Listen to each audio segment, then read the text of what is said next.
Hello friends, welcome to my channel, welcome to new fresh blog. দেখতেই পাচ্ছ Howrah bridge আর সূর্যটা উঠছে, জানো তো। সকাল সকাল পৌঁছে গেছি কলকাতায়। সে কলকাতায় এই সুন্দর একটা দৃশ্য, যানজট, ধুলো, ধোঁয়া সবকিছুর বাইরেও সকালের কলকাতার একটা আলাদাই সৌন্দর্য কিন্তু রয়েছে। আমার দেখে এত ভালো লাগলো, মনে হলো তোমাদের সাথে এইটুকু শেয়ার না করলে যেন অপূর্ণ থেকেই যায়। মোটামুটি কটা বাজে, 5:30 পৌনে 6টা মতো বাজে।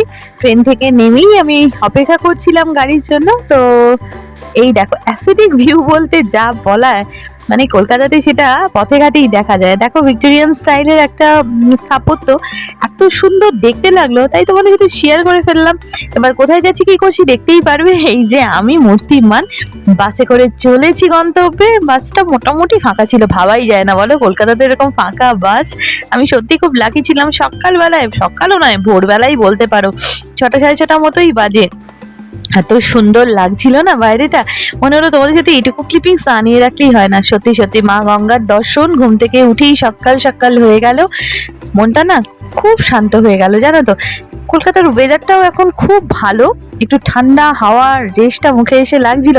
একদম কিন্তু উত্তরবঙ্গ থেকে এসে একদম এক্সপেক্ট কিন্তু করিনি, একদম সারপ্রাইজড হয়ে গেলাম। সত্যি না, শহরটা মানুষকে সত্যি কত রকম ভাবে চমকে দেয়।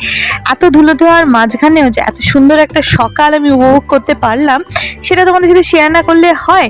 তোমরা ভোরের সকাল, ভোরের কলকাতাটাকে কতটা ভালোবাসো, কতটা কেমন তোমাদের দেখতে লাগে, অবশ্যই আমার সাথেও শেয়ার করো কমেন্টসের মাধ্যমে। খুব সুন্দর লাগছিল। মা গঙ্গার দর্শন টর্শন করে এগিয়ে চললাম। আজকের মতো আসি তাহলে, টাটা। চ্যানেলটা ভালো লাগলে লাইক শেয়ার কমেন্ট করে দিও।